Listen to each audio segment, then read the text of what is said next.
Halo semua, selamat datang kembali di channel Alu Cerita Film. Untuk kali ini Mimin akan merangkum film Donghua yang berjudul Proud Swordman untuk part yang keempat. Bagi kalian yang belum sempat menonton video-video sebelumnya, Mimin saranin untuk menontonnya ya, linknya ada di deskripsi. Oke, tanpa berlama-lama lagi Mimin akan masuk ke dalam alur ceritanya. Di video kemarin, Li Fei masih berlatih ilmu pedang bersama gurunya dan melawan harimau tingkat 3. Lalu gurunya berkata kalau Li Fei memiliki kekuatan 3 internal dari ketiga aliran. Secara teori punya 3 tahap tingkatan tetapi belum memasuki latihan. Juga tidak tahu bagaimana manfaat kekuatan dengan baik. Gurunya juga mengatakan kalau jalannya masih begitu panjang. Seketika Li Fei menanyakan kepada gurunya kalau gurunya selain pendekar pedang ternyata juga bisa menjinakkan hewan dan berkomunikasi dengannya.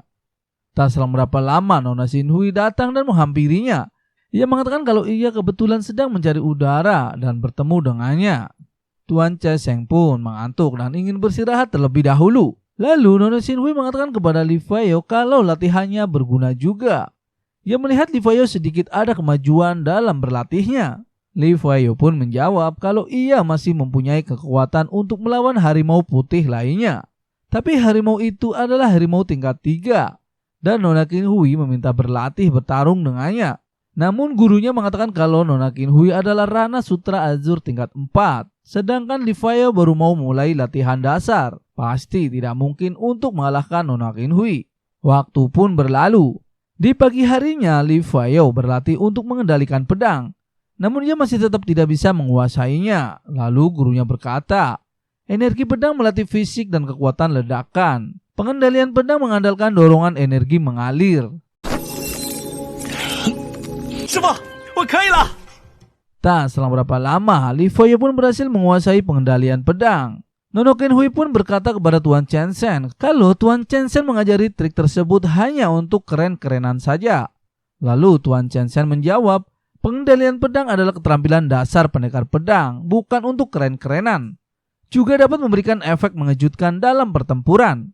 Li Fei pun sangat senang karena ia telah berhasil menguasai teknik pengendalian pedang. Namun gurunya mengatakan itu belum seberapa kalau belum bisa membunuh lalat. Tuan Chen Sen juga ikut senang karena sepertinya ia tidak salah menerima murid. Ia juga mengatakan kalau ia baru mengelilingi setengah dunia luar. Tanah iblis hampir sepertiga luas dunia.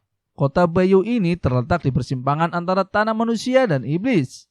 Li Fei pun berkata selain gunung dan hutan terdekat, ia belum pernah pergi begitu jauh. Setelah berlatih pedang, Li Fei ingin pergi berkeliling dunia seperti gurunya. Lalu gurunya pun mengatakan kalau Li Fei ingin berkeliling dunia harus menyelesaikan kekuatan internal dari 3 alirannya terlebih dahulu. Dan di malam harinya, Li Fei berlatih kembali dengan harimau tingkat 3 tersebut. Ia pun mencoba menggunakan teknik pengendalian pedangnya.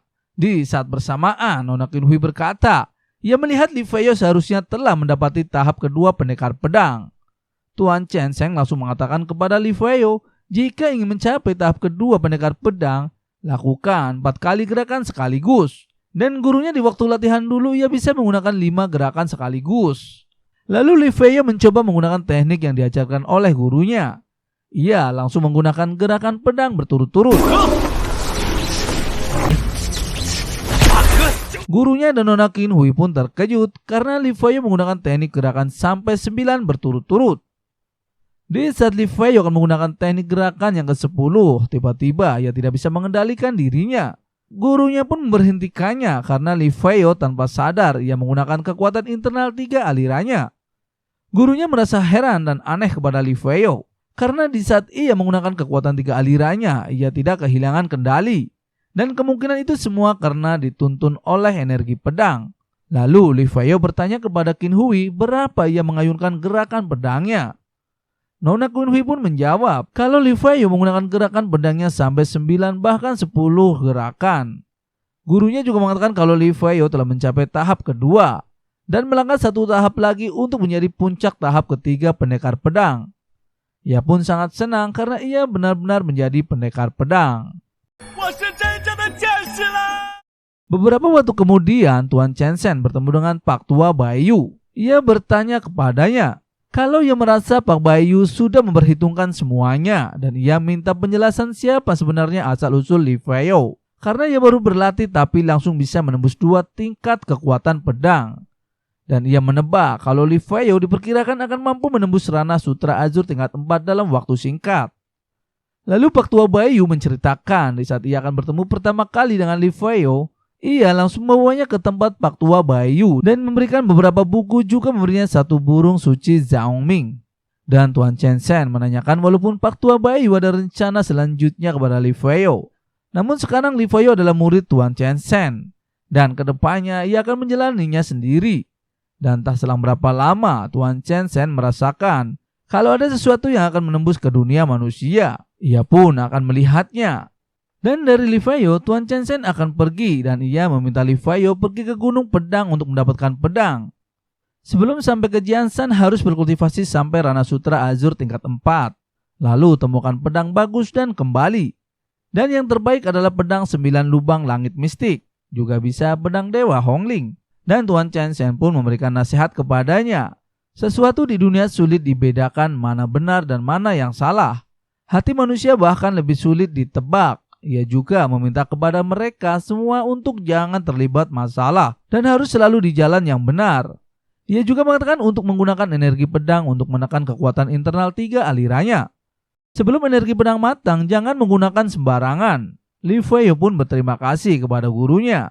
Tuan Chen Zhen pun berpamitan kepadanya dan mungkin suatu saat ia akan bertemu kembali. Nona Qin Hui pun mengatakan kemungkinan kalau Tuan Chen Zhen berada di Rana Chunxiu tingkat 7. Di sisi lain, dari Akademi Yanling, Nona Guyuan mengatakan kepada gurunya kenapa Akademi Yanlingnya sekarang sangat tidak disukai. Lalu gurunya menjawab kalau semua ini ia juga ingin tahu apa masalah sebenarnya. Ia tidak tahu apa yang sebenarnya terjadi di tahun lalu sampai membuat reputasi akademi merosot sampai ke titik ini.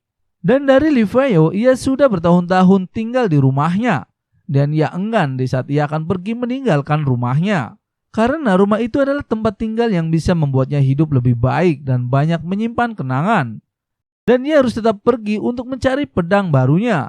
Dan sebelum ia pergi, ia akan menemui seseorang terlebih dahulu. Li Feiyo pun menghampiri Pak Tua Bayu terlebih dahulu dan berpamitan kepadanya. Ia berterima kasih kepadanya karena ia sudah dirawat dari kecil olehnya. Kalau tidak, kemungkinan ia sudah mati kelaparan 6 tahun yang lalu.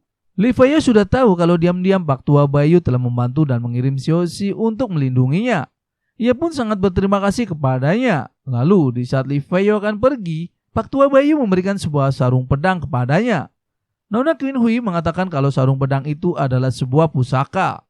Pak Tua Bayu meminta Li Feiyo untuk pergi dan mencari pedang yang layak untuk sarung pedang tersebut. Mereka pun semua berpamitan dan pergi ke Gunung Pedang. Di dalam perjalanannya, Li Feiyo berkata kalau sarung pedang itu untuk menyimpan pedang. Namun ia masih berpikir pedang macam apa yang layak untuk sarung pedang tersebut. Nona Qin Hui pun mengatakan kalau Li Feiyo akan tahu setelah sampai di Gunung Pedang. Di saat itu juga ada seseorang yang mencegat perjalanannya. Namun Li Feiyo tanpa menanyakan apa-apa, ia langsung menendang orang tersebut dan memberi sedikit pelajaran kepadanya. Nona Qin Hui pun meminta Li Feiyo untuk berhenti memukulnya. Karena ia tahu kalau seorang yang dipukulnya adalah seorang cendekiawan dan bukanlah perampok.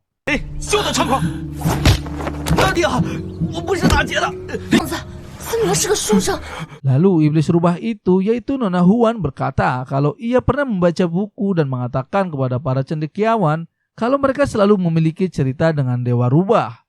Cendekiawan itu pun mengatakan kalau semua ini ia yang salah karena datang secara tiba-tiba. Li Feiyo memperkenalkan dirinya dan kedua teman wanitanya kalau ia pendekar pedang dari faksi pedang. Cendekiawan itu juga memperkenalkan dirinya, ia bernama Huang Jin. Ia ingin pergi ke kota Zuyu tapi tersesat. Setelah melihat Li Feiyo lewat, ia ingin menanyakan jalan kepadanya. Ia melihat kalau Li Feiyo memegang pedang dan mengeluarkan aura yang luar biasa. Ia menduga kalau Li Feiyo pasti seorang pahlawan kebenaran. Ia memohon dan meminta satu permintaan kepada Li Feiyo agar disetujuinya. Li Feiyo pun sangat semangat kalau ia akan membantunya.